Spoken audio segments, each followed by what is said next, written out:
Welcome to Switching On Electrified Skills, the podcast that sparks your curiosity and ignites your passion for a career in electrification. I'm Deepak Farmer.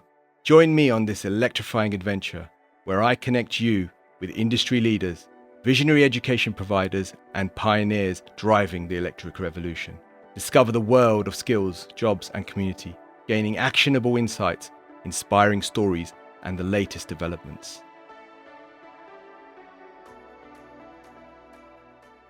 This podcast series so far has been really interesting, bringing guests in from academia and industry, all sharing their great wisdom and, giving us the opportunity to dive into their experiences.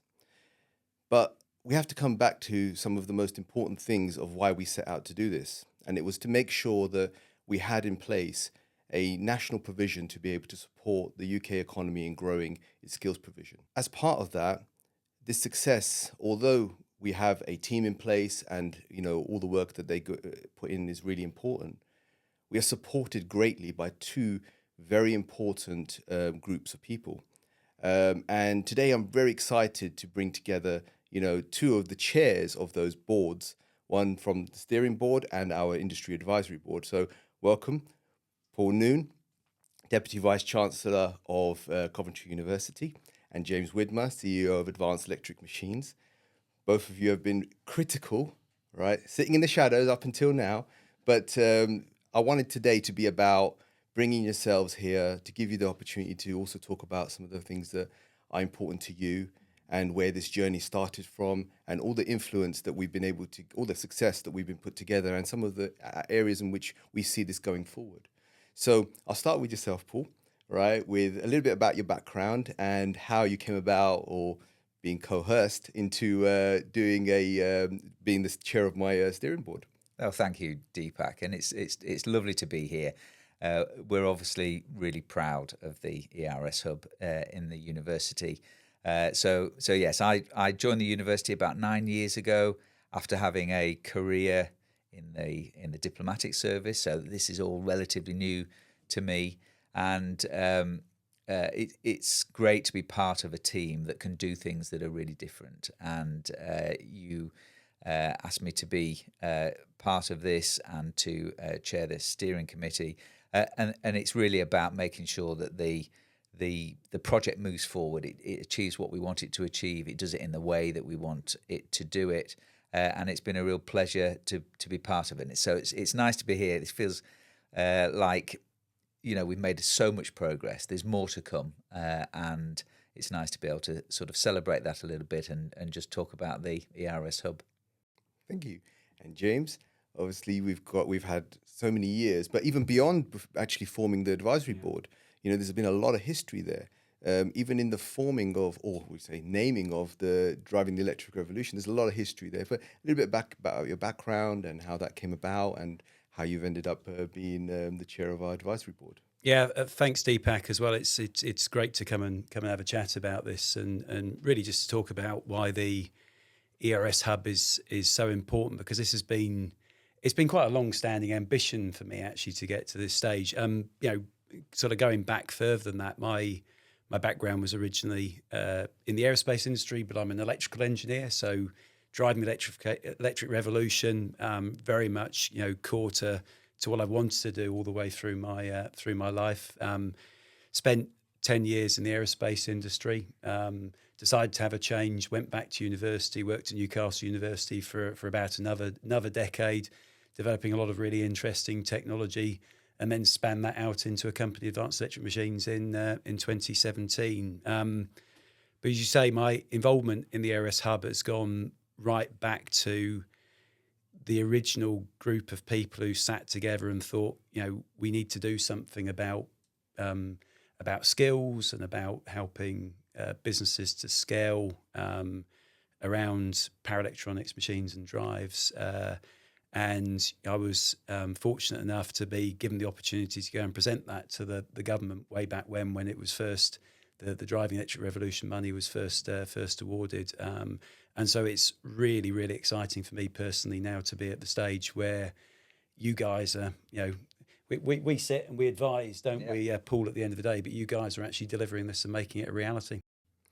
It's been so important that I've had yourselves as part of the support for the hub, but also the groups or the people that sit in the boards, representing them and supporting and the support that we've received from them from a steering group perspective, and primarily from a university perspective. What's the main reason why the hub was important, or a provision of this, level, you could say, in not just Coventry or Midlands, but in the UK? Why was it such an important part of the journey that we needed to be part of? Yeah, I mean, I think the hub. I mean, my understanding is the hub is pretty unique, bringing industry together with providers, with individuals who are looking for skills. I think the ability to create a language for the sector is unique, and this is something that, uh, because it's new, because it's unique. We're the kind of university that likes to have a go at something different, and so the ERS Hub was a really important opportunity for us, and we're absolutely delighted to have a go at it. But of course, when you're doing something new, it's risky, and you're trying new things, and some things work brilliantly first time, other things don't, and it's a challenge. And I think we enjoy that challenge as a university. I mean, for me personally, and I think for the university, we're very clear what our mission is about. We're very clear that we're about improving the lives of our communities, whether that's our students, whether that's the businesses we work with, or the regions we work in, and we work right across the UK and internationally, and doing something that has this impact, that can change lives, that can improve our economy, improve our what we do with in our localities, is just vital. It's absolutely core to what our university, and in reality, all universities are about creating knowledge, about sharing that knowledge, about getting that knowledge out into our communities to start making a difference.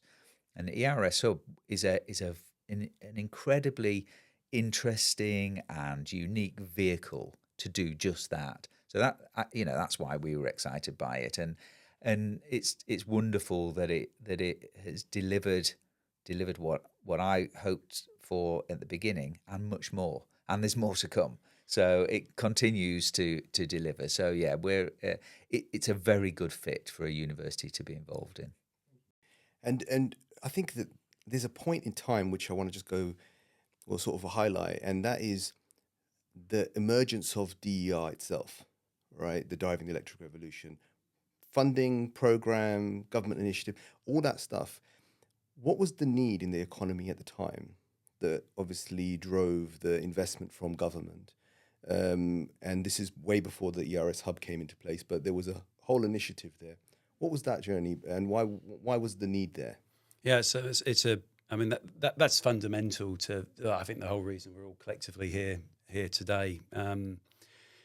The world is. I mean, I think the pace of change in the world it just gets faster and faster, doesn't it? And there are a few things that are driving that. And there's a lot of talk at the moment about AI, but one of the key things is electrification. I said I found myself, and a lot of other people did, in roles in the academic sector or in industry, where people could look at what was coming down the road and realise that we as the UK, but actually more broadly, I think we as a global community, we're going to struggle to deliver this unless we fundamentally did something to increase the number of people who understood the technologies that were going to drive this change. And I remember distinctly, as we were putting together the bid for Driving the Electric Revolution, that we had a meeting and we called together the sort of the academics who could have actually taught people about electric motors from across the UK. And there were probably a dozen people. And we understood at the time we needed to train thousands of people. So how on earth do you train thousands of people if you have maybe a dozen people who could do that? And yet these are round numbers.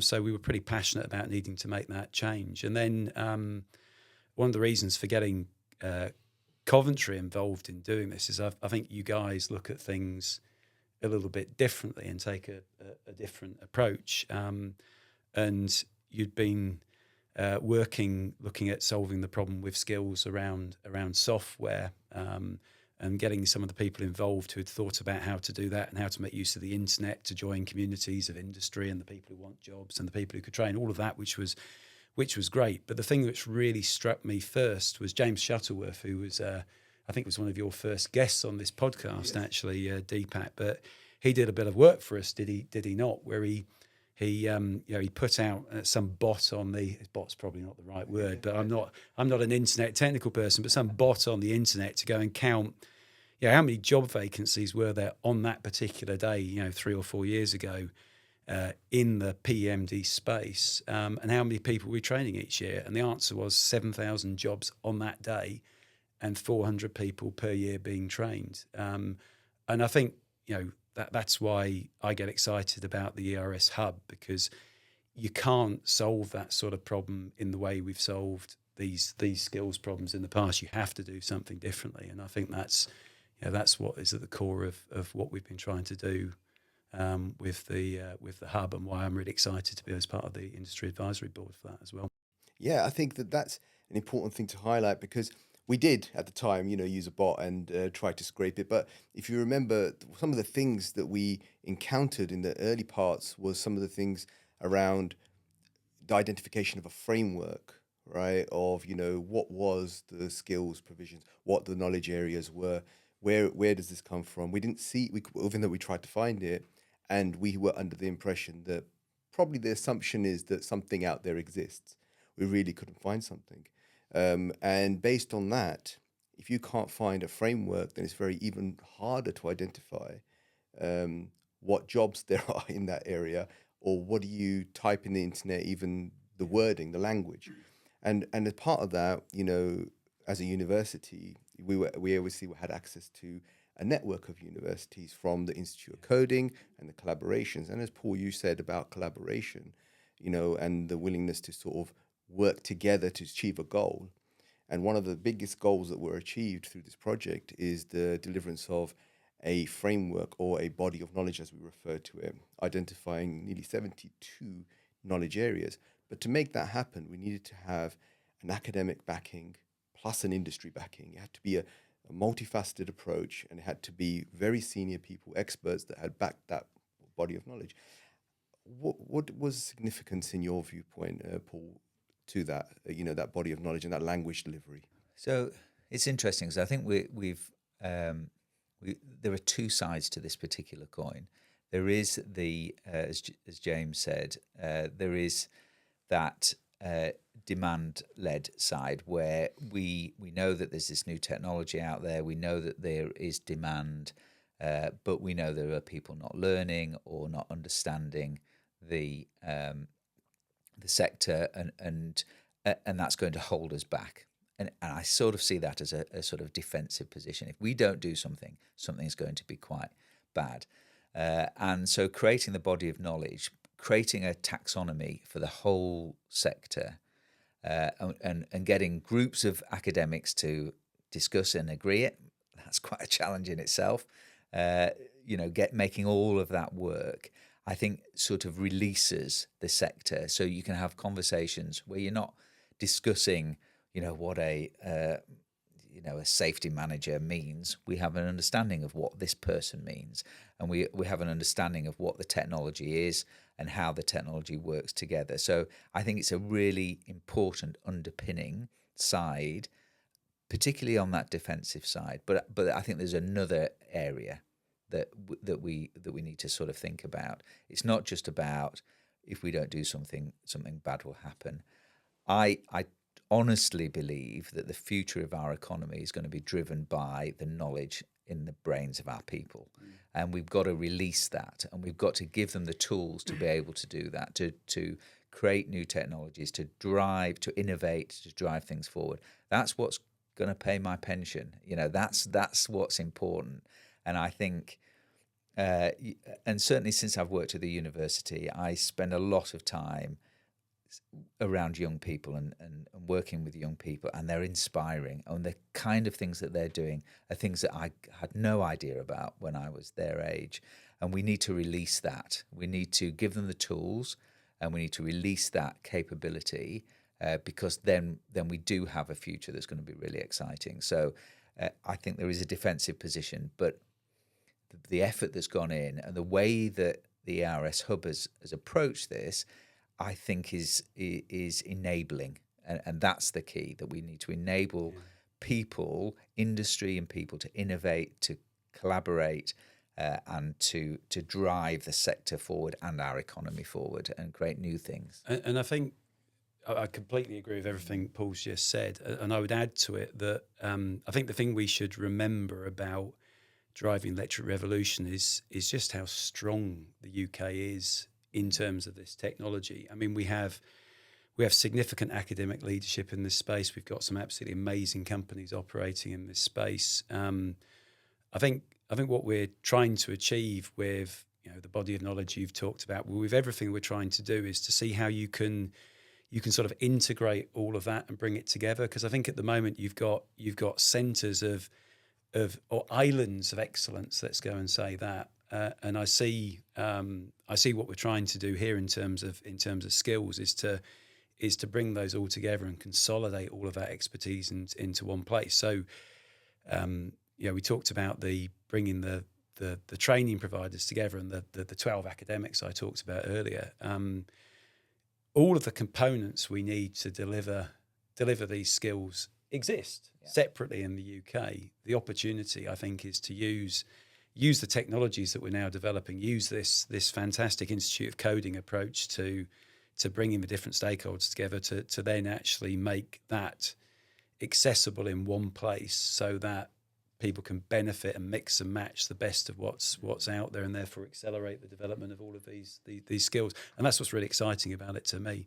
And you're right. And I think that the ERS Hub, the thing that it brings is that it encourages forces, perhaps, but it certainly encourages collaboration. It encourages organisations to discuss and work together. It doesn't. It's all of the training providers that are on there that are developing content and delivering it. They're not pitching directly. They're pitching as part of an ecosystem that then the individual or the industry can choose from, can influence, can participate in. That's what's different about this. In so many other areas, it's very competitive.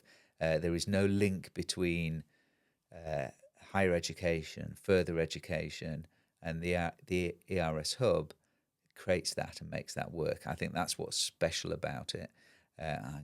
I know there are lots of other areas that would benefit from this sort of approach, but it's really great to see those initial ideas about how we bring those things together, how they've become live and real. And so yes, is that a different approach to dealing with some of these challenges. So we've talked about now the hub and its function, but I wanted to talk a little bit about the impact, and I really wanted to pose a question to yourself, James, about this, because I want you to kind of elaborate or talk about your journey in your business, and because your business has gone through a certain growth phase, right, over the duration of the ERS Hub, and I know that for any growth or innovation, I'm a firm believer that you need people. You need people to do the innovation, because innovation, as I always say, but it's not a product or service. It's a set of routines that we do to be able to support and organize innovation in itself. And without people or the right ingredients, you have a big risk of innovation becoming, almost, stopped in its tracks. But also in terms of when you've got a competitive competition around you, when if you haven't got enough people are taking other people's people, right? And it becomes a big issue in itself. But let's imagine a scenario, because I know that some of the things we'll talk about in terms of the ERS Hub being there, but imagine it wasn't there, and the path that you were seeing a few years ago in terms of your business growth, and you sort of preempting that this was going to become a problem. What was that? What did that look like? Sure, and it might be worth just explaining a little bit about what I do as well, and what Advanced Electric Machines does. So, so we develop electric motors that are more sustainable than the ones that are currently being used in electric vehicles. So these are motors that don't need any any difficult critical materials. Particularly, we eliminate things called rare earths, and it's about trying to do that whilst maintaining all the other parameters that our customers want to see. So it's got to be fantastic performance. It's got to be really good value for money. It's got to be really efficient. So that's what we do. And there are 80 of us now. We've got customers all around the world who are benefiting from the technology that we've produced. So as part of doing that and putting that in context a little bit, what we need to do that is we need to be able to draw on the best skills that the UK has to offer. So we need fantastic electrical engineers. We need fantastic mechanical engineers. We need fantastic people who are able to drive software tools. People who understand software development. All of those skills we need to go and come into the business. But I think the really important thing is that we're not alone in that. And as we're trying to develop our people, our team, in order to go and deliver this across the UK, and in fact, we're in a global environment across the world. Other people are trying to do the same thing, and it's not directly relevant to what I'm doing, but I think maybe it helps to put it in context. I was talking to somebody last week about the offshore industry, and particularly offshore wind, and the fact that we've been developing globally the leading skills in deployment of offshore wind, and people are in a certain role. They might be earning £75,000 a year in the UK, and the US about to start deploying offshore wind, and they're paying $250,000 for the same job. So this isn't just about being able to satisfy a competitive UK market for skills. This is actually about being able to work within a competitive global environment for skills as well. And by the way, I have no problem at all if people from the UK end up in the US helping them to deploy offshore wind.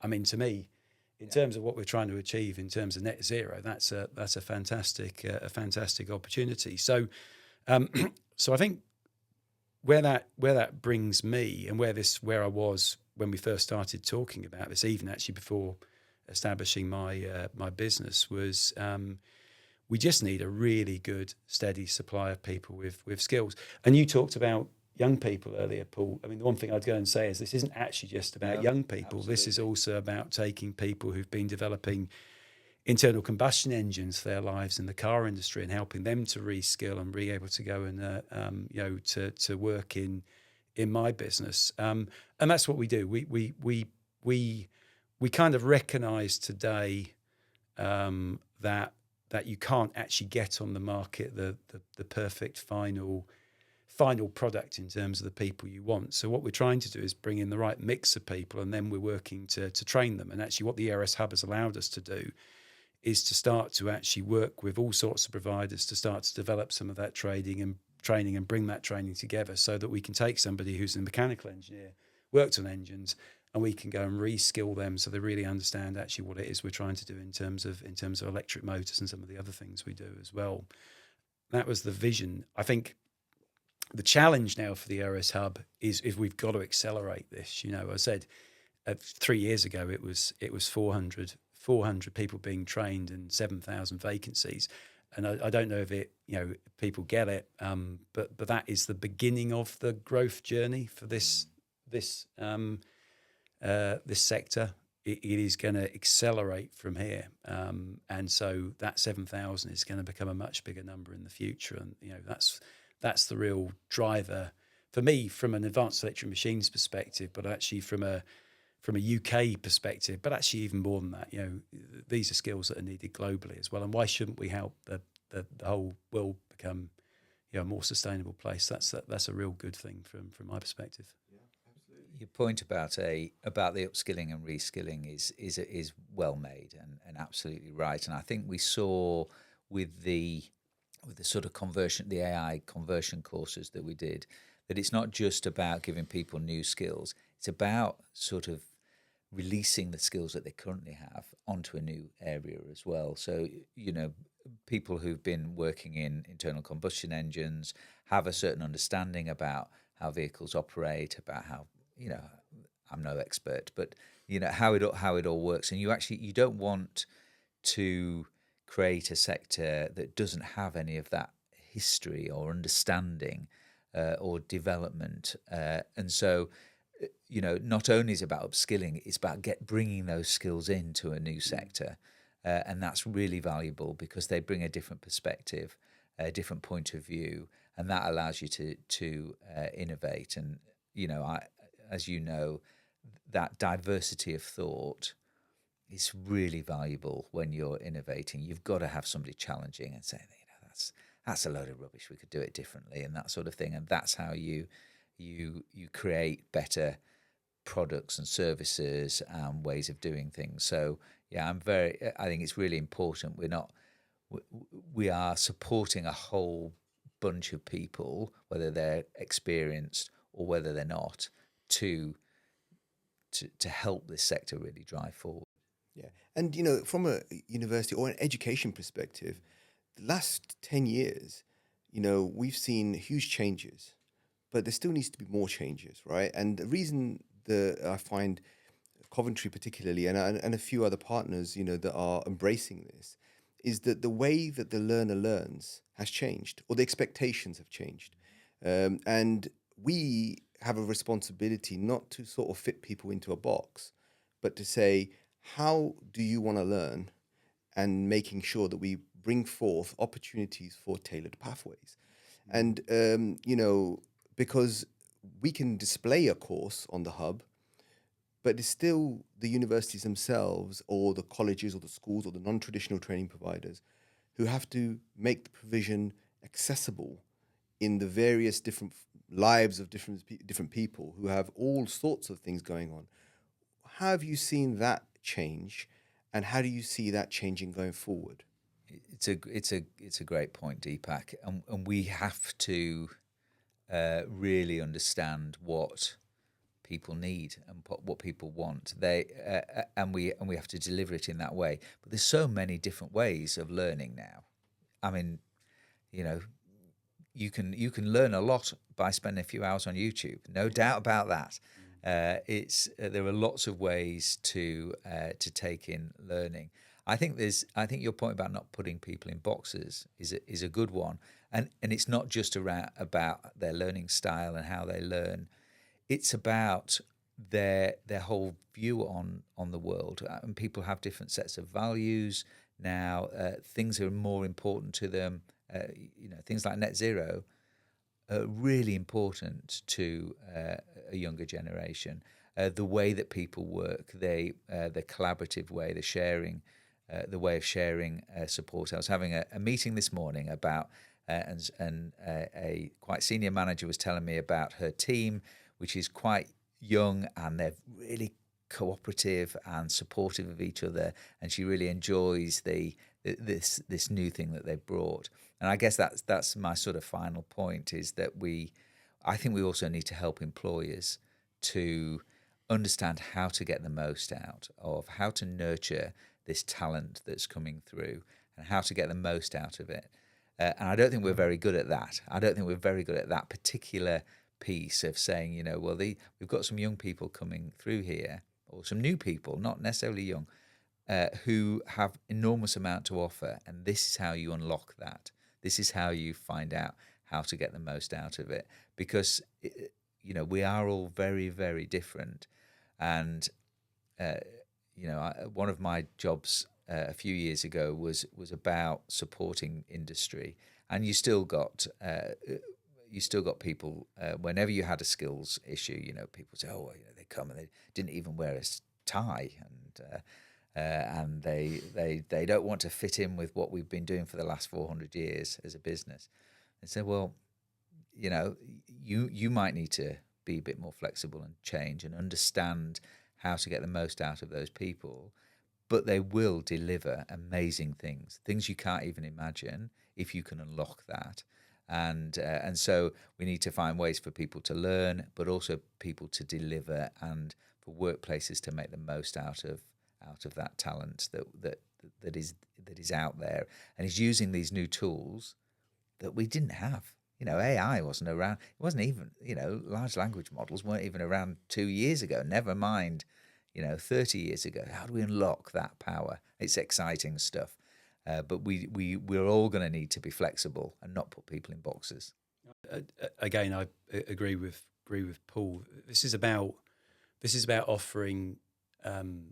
So I think traditionally education has been a sort of a standard product. So and it worked for me actually. You know, I was quite happy to go and do an electrical engineering degree. That's what I wanted. I got that. But I think what we're now able to do with the ERS Hub, with this sort of technology change, and I think AI is actually a part of this as well, as Paul was saying, is to actually offer much more flexible pathways. And I think the thing that the ERS Hub does, which is great, is it allows employers like myself, but also some of the great businesses in the UK who've been driving the car industry, driving motorsport, driving offshore wind. We talked about all of these businesses who fit within this space, and it allows them to specify their requirements, so the pathway, the people they really need, and it allows the people out there who are looking to get involved in this sector then to understand what skills are needed, and then puts them in touch with the people who can actually go and deliver that tailored training. And I know you've got this. Are we allowed to talk about digital badging yet, Deepak? Course, yeah. But there's this digital badging concept, which I think is not quite implemented yet, but is coming very soon. Awarding our first digital badges for our listeners here by the end of the summer. So it is currently being worked on as we speak. And Deepak will tell me where I go wrong, but what digital badging fundamentally allows us to do, or allows somebody to do, is to say, right, this company wants this. I want to do these courses for 10 different organisations. They all carry a certain amount of credit. I can then reflect the fact I've got that credit. I can have a record of that, and I can use that to then talk to the employer and future employers to demonstrate that I've done this level of training. And I think that's a real innovation and a real change. I know it's come out of software, but I mean that's the great thing again, is how we're taking the best of what's going on in other sectors and learning from that, and then trying to go and apply this. So I say for me it's about offering different pathways that suit different people and getting that difference then into businesses and into the places we need it. Yeah, I think that you're right. And as we move on through this journey and keep, trying to support the people, and it is about people's journeys, we want to make sure we recognize them, but we also have to be mindful of the current ecosystems that are there. The digital badging system simply complements rather than replaces anything. And it's a recognition for people with snippets of, education. I mean, we've just talked about it, but we've talked about software, we've talked about, AI. We started with electrification, but I'm seeing more and more of this emerging. When I had Bentley as a guest on here, and they said to me they want a mechanical engineer who has now learned electrical engineering and understands UX, UI, and also has computing power. I was like, well, where do you create that, right? Where do you create that person? And you talked about multiple people in your business and different skill sets, because they are all so intertwined. And I think that the work that we're doing has broadened quite a lot, even more than PEMD now, because of the work we've been doing. Yeah. Because we started off with PEMD, and I think that the way we naturally form in the UK is we go with the most driving economy, which in this case, automotive tends to drive a lot of the agenda. But we have to understand that we're talking about everything. Energy production, storage, all of transport, movement of A to B goods, and also manufacturing and robotics all sits under a massive umbrella, because it's an intrinsically interconnected industrial, economy. And therefore, you can't really do one without the other. And, if you're building cars, you need manufacturing to be supporting that. If you want infrastructure for charging, you need to produce it. 3 or 4 weeks ago, we had the CEO of the National Grid say that, the use of AI has caused the grid to creak, right? If we're not building the infrastructure to support the development of the technology that we're putting in place, then we're going to have an issue. Making sure that's green as well. Making sure it's green, it's sustainable. We're talking mass amounts of computing power. The software-defined vehicle alone, right? The more integration of software we do, the more reliance on high-end computing we need, servers all around the world. And we've seen emerge. Where do you see that element growing right, or going in terms of the sustainability element of the economy? Do you see that everybody's working together, or are we seeing that, we've still got quite a lot of segmented, choices being made? These things are always complicated, and I think the one thing I'd say up front is we live in what to me appears to be an incredibly complicated world at the moment.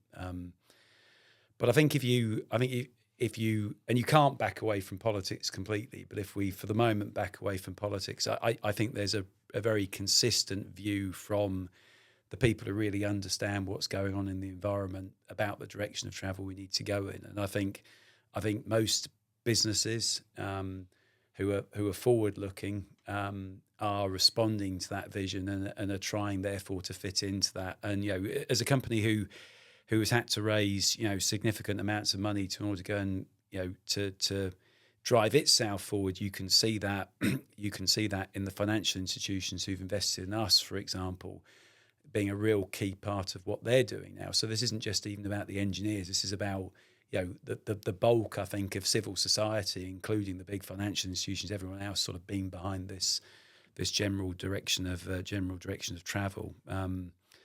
I guess the challenge for the next couple of years is where do the politics lead that? And you can understand the people are concerned. People don't like change, do they? You understand the response to you've got to get rid of your diesel, your petrol car. You've got to move to an electric vehicle. I get that. It's an expensive change. It's, I've had an electric car for years, but I'm an early adopter. What I love about it is I don't have to go to a petrol station ever.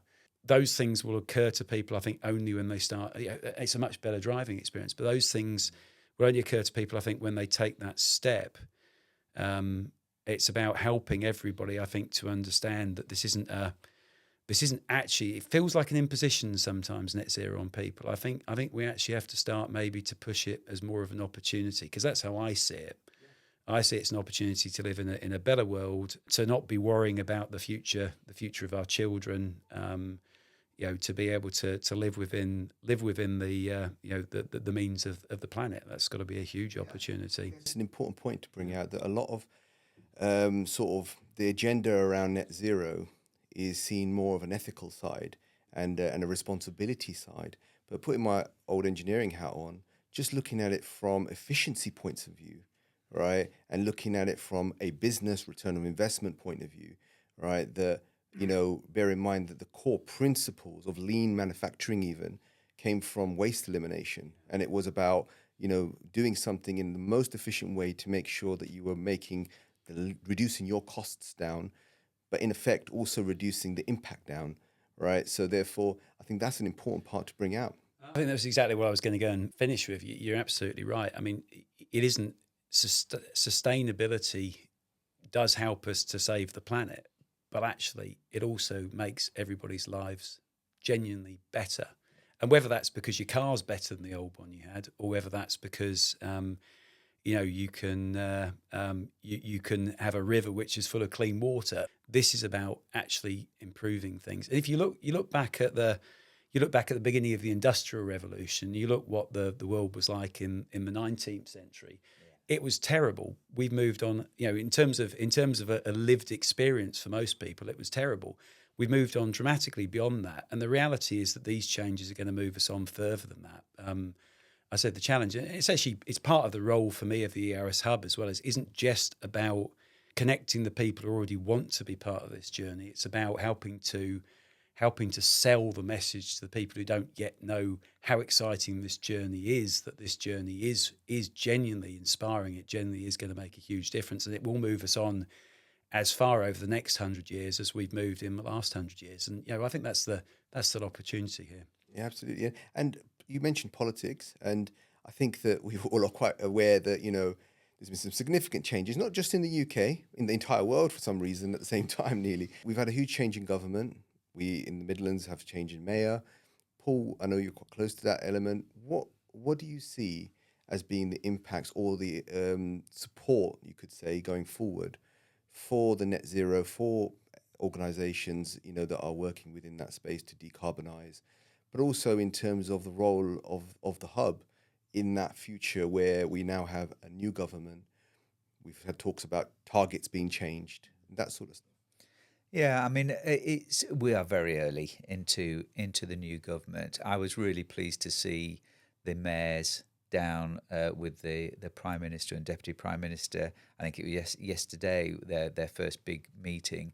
I'm a big believer in the ability for regions to really drive their own futures, and I think having mayors really releasing those mayors, and they're not all Labour mayors, but they were all there. I think one had COVID, but which was very unfortunate. But I'm sure they'll be in there at some stage. But releasing that energy that regional communities have is really important. The whole net zero piece. I mean, I agree with James that it's not helpful just to see it as a threat and as a challenge. It's much more an opportunity, and I think at some stage you've got to sort of make a bet and say, okay, we're gonna go after this. You can always say, well, there might be a technological change next week that means that we don't have to do all of this, and we'll all be back with petrol cars, and we'll find loads more oil and that sort of stuff. It could happen, but so it could snow as well, and I think that's unlikely. So I think you just have to go after it, and as James said, you get better products. Electric cars are better to drive. They're easier to operate. You don't have to fill them up with fuel. You don't have to fill them up. Don't have to fill them up with fuel. They hardly take any servicing. They don't have lots of moving parts that are going to wear out and that sort of thing. So there's real advantages, and let's grab those advantages and take them forward. And it's going to happen. So I think it's right to get behind it and to support it, and it's right, in my view, to do it in a way that is focused on the needs of a region, to do it regionally, to enable the mayors to do it. Now that challenge that creates some new challenges for us. And it creates some new challenges for the education sector, for all sectors. But we need to find a way of working, in my view, working more collaboratively to understand the needs of industry. Industry also needs to understand that it's not just about what we need today; it's about what we'll need tomorrow, and understand that we can't be super focused on very specific bits of technology, because individuals need to have some choice, and they need to understand a range of things. So we need to have that conversation, understand what a curricula looks like, and that needs to be driven all the way through, from schools right the way through FE and HE, in a collaborative way where we can share technology and expertise. It's difficult in the FE sector. I chair Dudley College, a fantastic college in the Black Country, and they struggle to get really the best quality lecturers. It's all competitive. So how can we work with them and share our resources? How can we share the investment in kit that you need? And then I think we ought to be doing that right down the educational, right up and down the educational pathway. And then you talked about this when you mentioned Bentley. We need to wrap around that a series of attributes that are helpful. That creativity, that understanding of UX and UI and those sorts of things. How do we wrap those attributes around that learning journey? And then people can enter it at whatever point's most appropriate to them. They can take it in large chunks like degrees, but also in small bites as well. So I'm excited. We'll see what happens. I'm excited by that more of a focus on the mayors, who I think understand their regions better than anyone can in government. And I worked in Whitehall. I think we have to trust our people that are outside of Whitehall to support the right decisions and take a few risks maybe. With things, some things won't work perfectly all the time, but you're likely to get more things and more impact by pushing out that opportunity. So yeah, I'm positive. There's a lot to see. We know there's not a lot of money around, so doing things differently is going to be important. But so far so good. Excellent. I guess so. We're coming to the end, but we've got a few before the final thoughts. There's one question I want to ask both of you. Really, that I think is important, and it's about the way funding works. We did something quite unique with the ERS Hub from the beginning, and the reason we did that is because we made a huge commitment to do this for the country, and on behalf of the government. But we had to make sure that we were thinking of sustainability in a slightly different way to the sustainability of the planet, but in terms of commercial sustainability.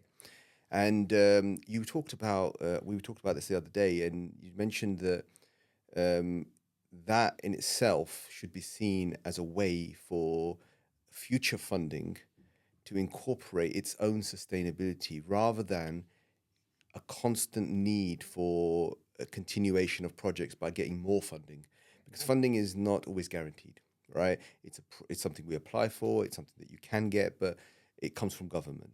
But if you can find models that can support that in there or be self-sustaining, then that becomes quite a unique proposition. Could you just elaborate or tell me a little bit more about that element of the hub?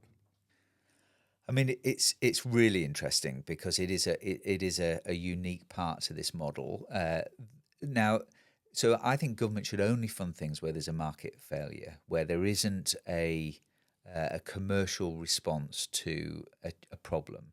And in the case of the ERS Hub, there was a market failure. The market wasn't responding, but that can't be a constant. Well, okay, you give us a bucket load of money and we'll do it for 2 years, and then if you want it to continue, you're going to give us another load of money. That's not solving a market failure. That's just creating a stream of funding.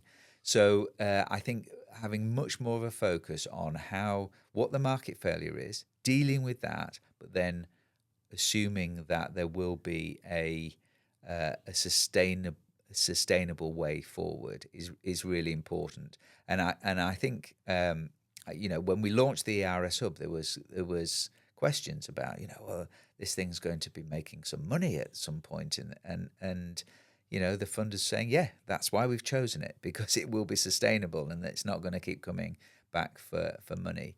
And that will and when it does start making money, that will allow us to reinvest in the hub and the sector, etc., and to keep it going. So yeah, I think it's a really interesting approach. I think it's pretty unique. I'm pleased that we did it and we took that chance. But we have a long-term commitment to ERS Hub. This is not a 2-3 years. It's a full 10-year commitment to make it work, and so therefore it needs to be sustainable. So yeah, it's a good model. Government should only be using money where there's a clear market failure. Otherwise, the market should be dealing with it, and we've created a market to be able to support it. And I think this is one of the things the advisory board, the industry advisory board that I chair can help with as well, because this is something which is needed. I actually agree with Paul. It was a market failure. That's what we're trying to address with the ERS Hub. And in fact, actually, your mention of Bentley earlier reminds me of one of the stories that actually underpins the creation of the ERS Hub, through getting the funding for driving the electric revolution. So Bentley were looking for a training solution as they started to transform from internal combustion engines only into electric vehicles and hybrid vehicles. They needed somebody to train people.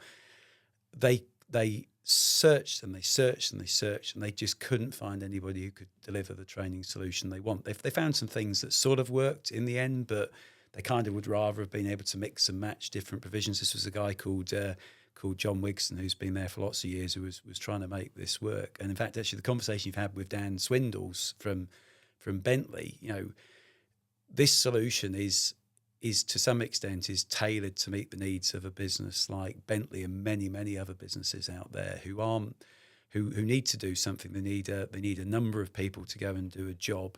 They're prepared to go and pay for that, but you can't get that solution from one place because it's more complex than that. You need to take the best of the best, and I said integrate those together. And I think what's great about what the ERS Hub is doing in terms of the charging model is I think it allows businesses to access at the point of need in a cost-effective way, but which brings together then all of that spending power together, and therefore ensures the sustainability of the hub, and also, frankly, the training providers who sit behind it as well. And that's what really excites me. It's about doing things differently, but also making them self-supporting, self-funding, and therefore people wanting to continue to use them over time. It's really great. So we're coming to the end. Final thoughts, right? Going forward, what would you like to see from both an industry perspective and from an academic perspective? What is the future that you see and the impact you would like to see, right? That something like the hub, but actually skills in general, right? And also in terms of the economy and the growth of that. What would you like to see happening in the next couple of years, right? Or over the next couple of years, and then maybe beyond even? There you go. Let's get the thinking cap on then. I mean, what I want to see is I want to see this succeed. So for me, what we're talking about today is all about how do we connect the right people with the industry need and create those skills that we need to fill those jobs, and therefore create more jobs which need to be filled with more skills. And that's really what this is all about. And so what I want to see for the next 2 years is I want to see the number of subscribers in the ERS Hub start to grow. And I think things like this podcast are a great way of getting the message out. But I know, Deepak, there are lots of other things you've been doing. I want to see the things like the digital badging roll out so that people can actually get real credit for that training they're doing. And I want to see that starting to drive supply from training, additional supply, because I said we need at least 7,000 people, I think. So we're going to need more training supply than we've got at the moment, and I think this can help to go and do that. And I want to see it also drive more interest from people in coming and getting involved in what is one of the most exciting sectors in the world at the moment. And if we can get to that by the end of 2 years, I'll be pretty happy.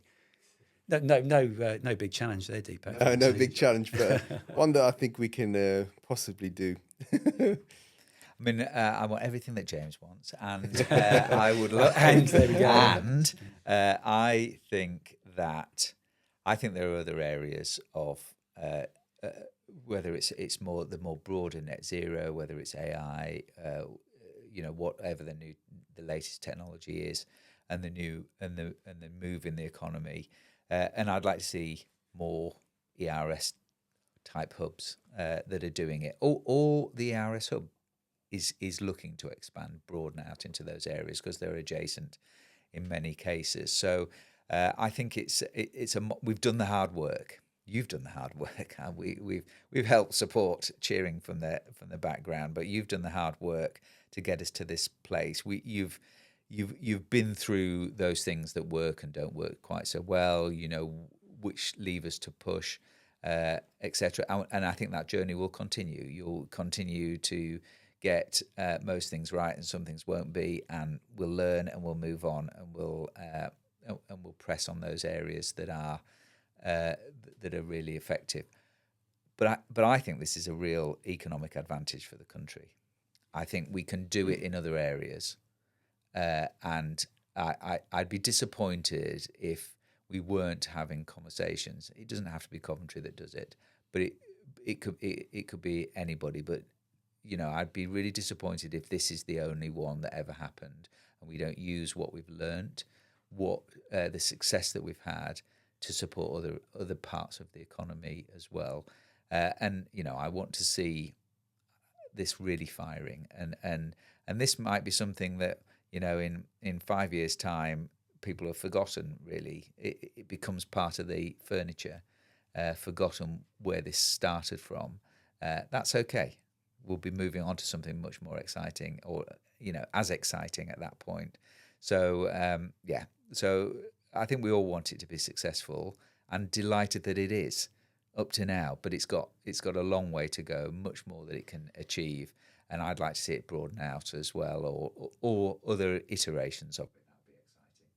Well, thank you very much. I mean, my team, right, and personally myself, want to say thank you very much for the support you've given us over the last few years, right? It's been a hell of a journey, but also really pleased with the successes we've achieved. And I'm pleased to announce that we've had over 140,000 visitors to the hub since we started a year ago when we launched it, with over 11,000 odd coming regularly on a monthly basis. So we are delivering impact, not just at the industrial level, but also at the very younger level. We've had just over 9,000 interventions for pre-16 for school kids. All of this stuff is coming through the hub's work. So I hope that you're proud of the work that you've been putting in terms of the support that you've been giving us. And I hope that we can continue the journey and keep building on the successes that we have been trying to achieve. Well, I mean, we have to remember, Deepak, as well. I mean, you obviously come on these podcasts and you do this, and I think what probably people don't recognise is the work that you and a fantastic team of people do to actually make the ERS Hub a reality in the background. And I think, I had me and a group of other people. It was probably 7-8 years ago. We all wanted to make this happen. We had no idea how to do it. You guys are the people who have actually figured out how to make this happen. And I think the model's fantastic. I agree with Paul. I think we shouldn't just be applying it to this. We should be applying it to other things. But thanks to, it's all a bit mutual thanks now, isn't it? But thanks to you guys for having made this, what was a pipe dream for a group of people years ago into something which is now fast becoming a reality. Very, very exciting. Thank you. And I think the mutual, thanks is fine, but it just goes to show that there is more to this that makes it work than just a single team or a single board. It's all of us working together. Thank you very much, both of you. Thank you, Deepak. Thank you for joining me on this electrifying episode of Switching On Electrified Skills podcast. Together, we'll shape a future that is powered by electricity. If you would like to learn more about electrification and explore courses and jobs, please visit ershub.co.uk or connect with us via social media channels. Thank you once again for joining me today. Until next time, keep charging ahead and unleash the full potential of your electrifying skills.